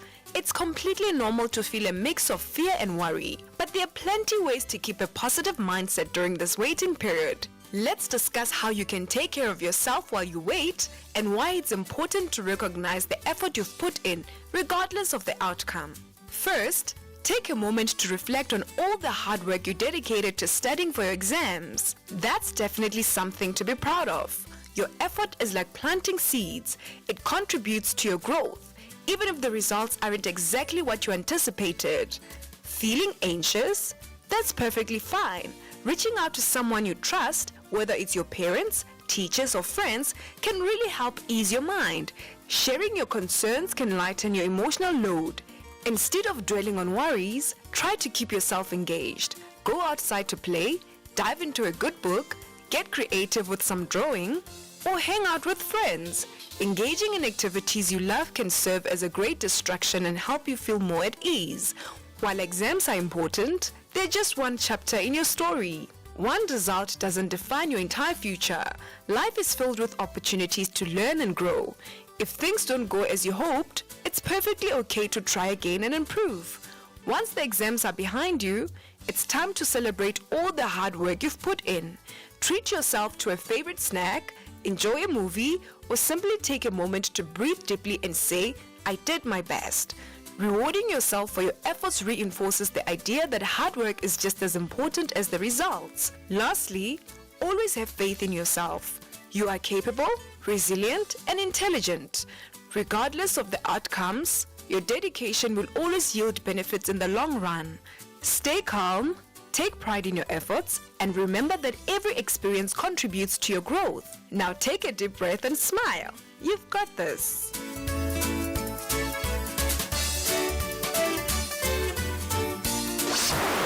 This program was brought to you by SABC Education. Enriching minds, enriching lives. If you think you cannot afford a lawyer, Think again. Clientele Legal has made professional legal services affordable for you. Whether it's a civil, criminal, or labor-related matter, we have a nationwide panel of attorneys standing by to assist you. SMS SAFM to 32195. That's SAFM to 32195 and we'll call you back. Clientele General is a licensed non-life insurer and an authorized FSP. Standard rates and terms and conditions apply. Hey, want to check your TV license balance conveniently?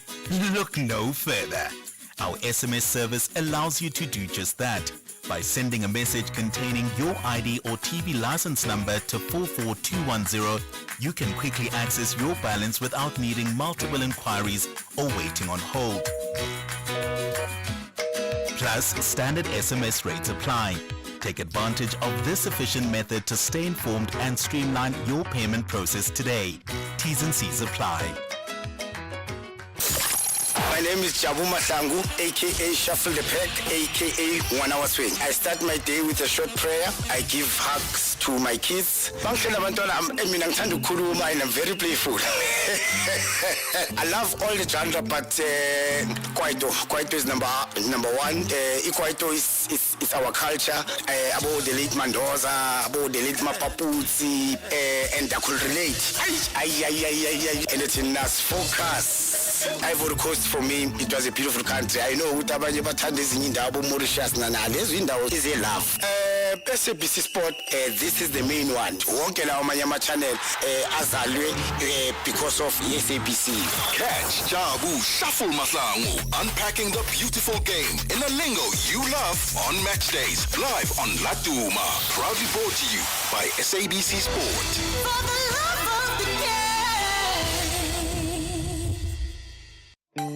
The Full Circle with Bridget Masinga. Monday to Friday, 1 to 3 p.m. Alrighty, so it's just gone 20 to 3 o'clock. We're in the final stretch of the show today before we make way for Ashraf to come through, and he's going to loop you in on everything that's going on within the courts in and around SA right now. There's that sitting at the Con Court that I think is just on a break, and of course the continuation of Senzima US case that is back in court. And Ondela has been cluing us in on that raid that has happened in KZN at the businesswoman and reality star Sean Mkhize's house. So lots happening on the news cycle, but we're still keeping along the lines of health and wellness, and we're looking at how you can transform your year-end functions into wellness parties for a healthier place. So let's get into a conversation with CEO and founder of Wello Health, Zanele Matume. How are you doing today? I'm good. How are you? I'm great, thank you. Let's get straight into it. So we're in the festive season. We're just chatting with Kopano around just mental health this time of year. We are in the festive season, and of course we know that those who work in structured environments, a lot of companies are wrapping up the year and having their annual or traditional year-end parties. And you suggest that these perhaps offer an opportunity for evolution. Yes, we were like, you know what, we are tired of Ngalakata all the time. And people having brides, etc. Let's flip the script. Because people have been going through a lot, especially since COVID. I think we also still emotionally recovering from COVID, etc. People's mental health is at play. There's a lot of pressure, social media, and all of that. And so we flip the script and say, instead of having your usual year-end party, let's have a year-end wellness party. We still keep it vibrant. We still keep it interactive. It won't be like your wellness days where you come and do your tests, etc. But let's do that so that when the employees go back home, when they go back home to rest, they go back home rejuvenated, and they go back home with their cup half full, not half empty. Yeah. In fact, as we have this conversation with Zanele, if you're listening to us, because it is the end of November, so I'm presuming wherever you work at this point, HR and the annual year-end party committee have convened, and by now you should know what you are doing in your office for your year-end. So Are you having a year-end function at your company? Do you guys get together and do that final pompapanooza? And what do you get up to? I'm quite interested to know. Paint me a beautiful picture of your year-end parties. Or maybe you are that sour Sandy who sits in the corner and doesn't really participate, and you're not really interested and you don't see the point of it all. But I'd love to hear from you. 061-410-4107. What is your year-end party looking like at your workplace right now? Are you going to have one this year, and are you excited about it, or you're not going to have one? I can tell you we are not going to have one. We never have one. I'm putting my management on blast. We need to have one. So you say that, this concept of a wellness year-end party, simple but impactful, because really you're combining or you're touching on a variety of touch points that matter in a professional setting. Exactly. So, and just to paint you a picture, a typical year-end wellness party, because we did one last year as well for a client, will be just us coming to your premises. Depends on your budget. If you have a big budget, obviously you'll say, hey, I want to book this place. But we come to your premises. There'll be some hand massages for the employees, the hand massages, and then we do some therapy where it's like a group. At that time, I think that company, they had about 30 employees, so it will be a group in a room, and then we'll be bringing the equipment, and there'll be sound therapy, the waves, and so it's like a meditation type of vibe. And then we'll have a dietitian that came through and did some interactive smoothie, how to make a smoothie, healthy smoothie, Babalas smoothie when you go into your December and things like that. So just interactive things like that, activities like that, that brings the group together, but with no fanfare, but with just that thing that, we just want to relax, we just want to de-stress. It has been a year and a half, so we want to go back home, in full swing, ready for the festive. And considering that, people in the company never really agree, because you get that email to say, what should we do this year for our year-end party? That is generally sent out, around the beginning of November, October by most organizations. And people never tend to agree. But the one thing that they agree on is, you'll get the folks that go, can we not have another braai? Yeah. Can we not go bowling? Can we not go go-karting? So they know the things that they don't want to do, which suggests a sense of boredom with the usual activities around year-end functions, but they don't seem to know the things that they do want to do. So how do you keep the experience interactive, engaging, and perhaps even fresh in these environments? Yes, as how we keep it interactive and engaging, we first, liaise with the HR people or the people who work with, or the human resource guys, the human capital people. Say, what type of environment is this?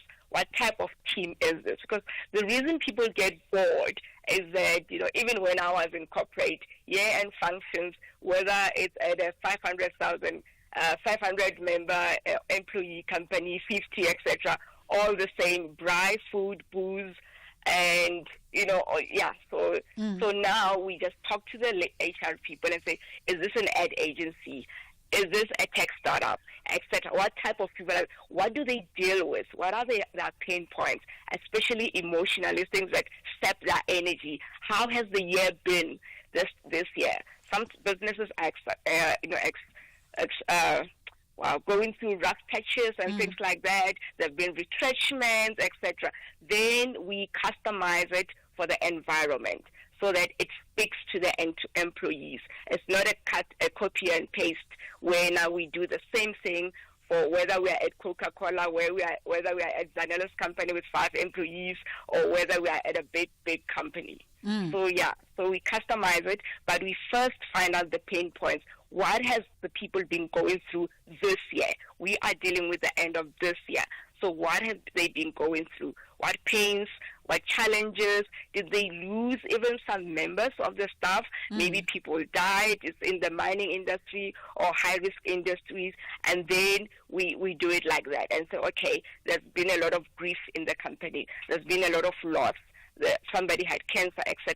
Okay, how do we now encompass that type of wellness and that type of engagement and that type of awareness and make it interactive as well? And what has the response been like, during your wellness year-end party? What have been some of the feedback that you've gotten from the various employees at the various places that you've tailored a year-end function specific to the information you've extracted and what they needs speak to? Yeah, the feedback has been incredible. It has been fantastic. And some of them were like, is it done? Because we make sure that it's like half a day. They're like, oh, is it done? So especially the one for sound therapy, that was the first for us because we were trying it out. I first experienced it when I was at a spa, and I was like, this can be a good thing because, when you think sound therapy, you're just thinking of dongs and things like that.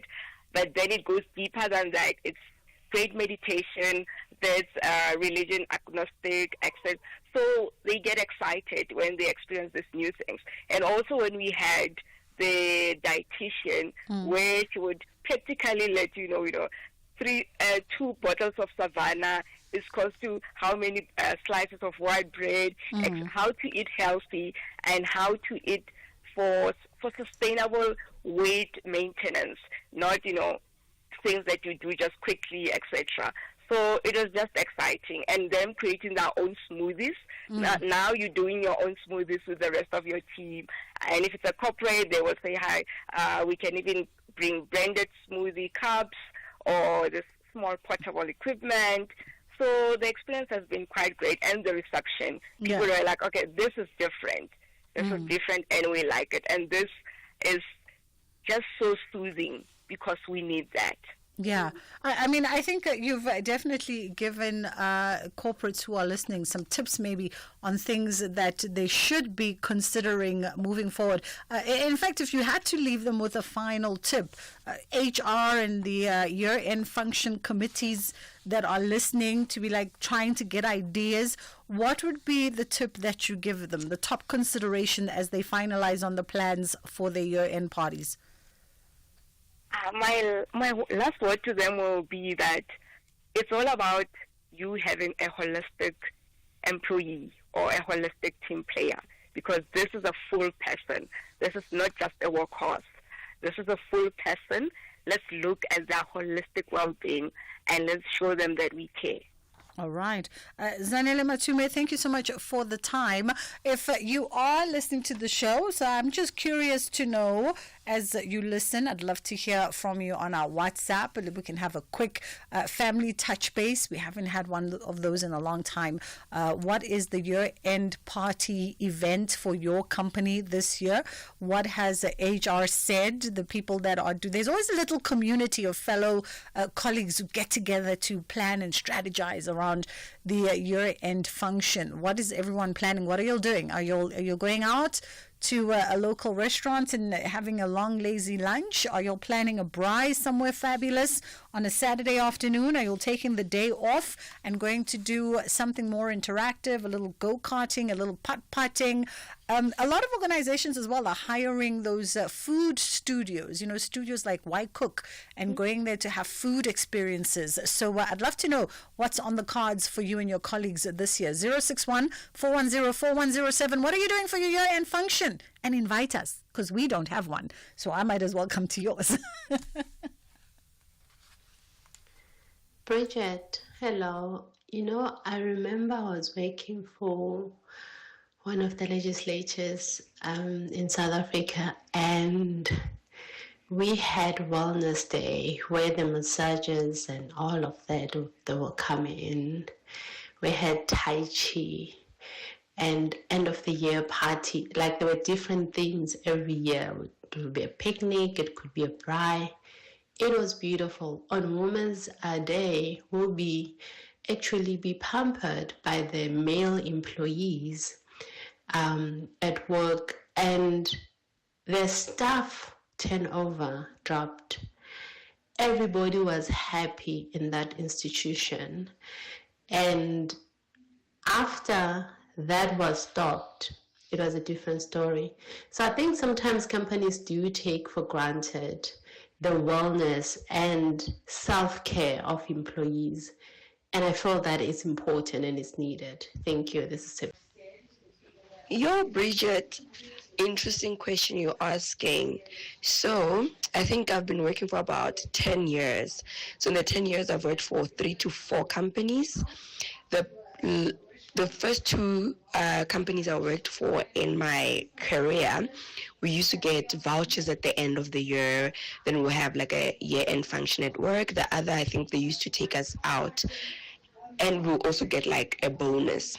Then I moved into a specific industry that I shall not name. Bridget, I've been with this company for 3 years now. No gift cards, no gifts, no year-end party, nothing. Yo.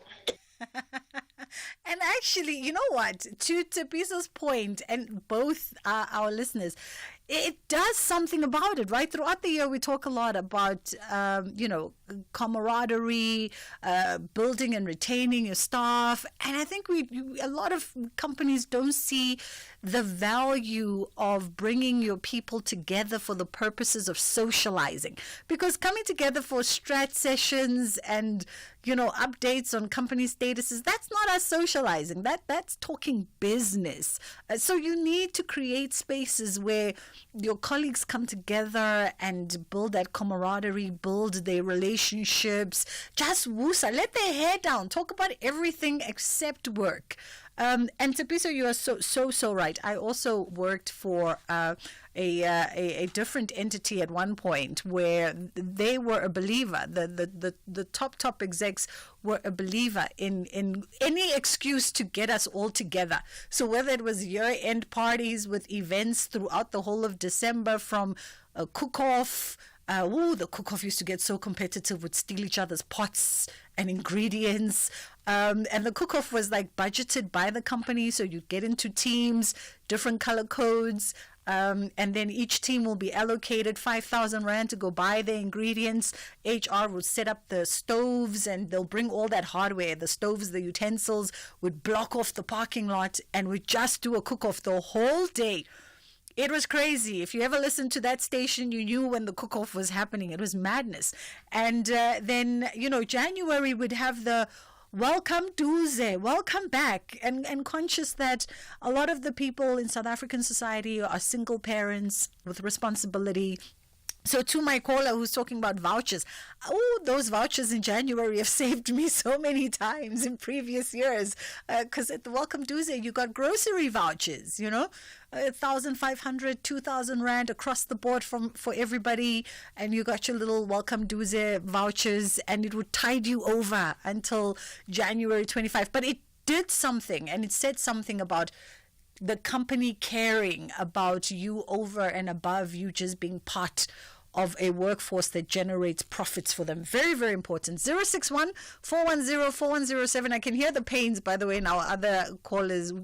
She misses those good days when she get her version of the Welcome Tuesday vouchers.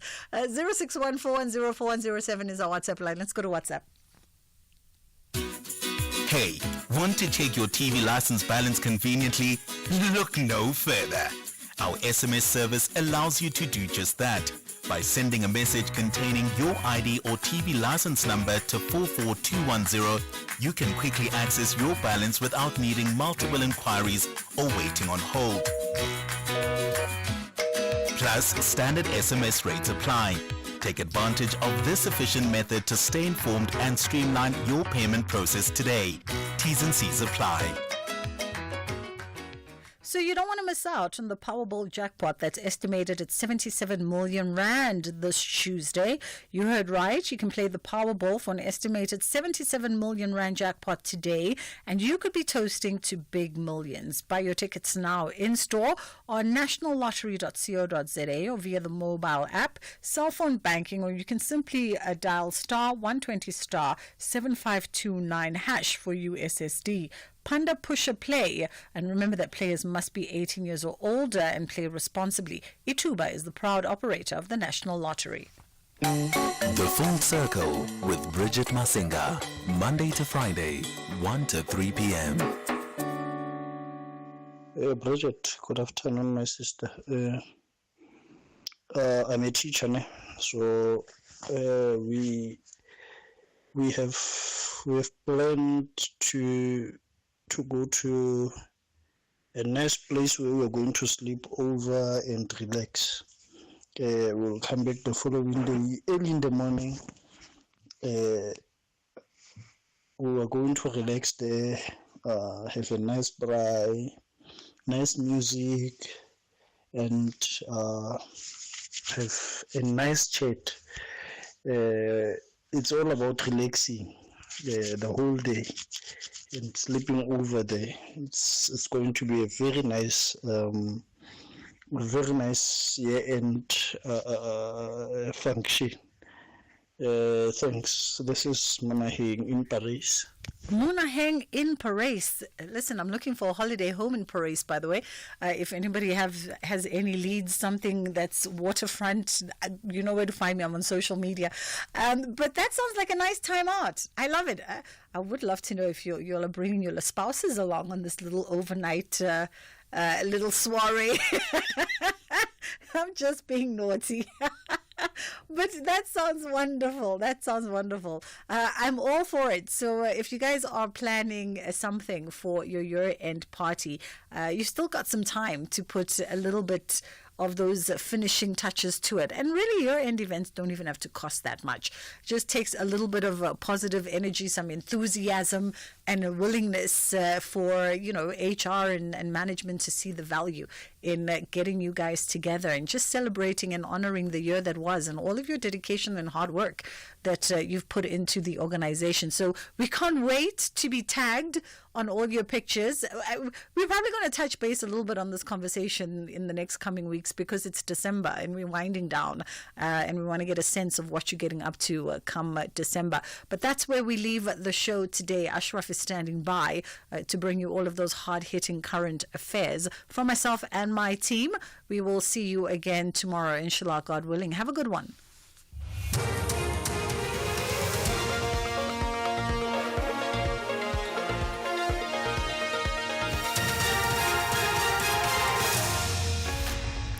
Thank you, Bridget, and your team. Top stories at 3: improvement in audit outcomes of departments, and SARS raid Sean Mkiza's mansion.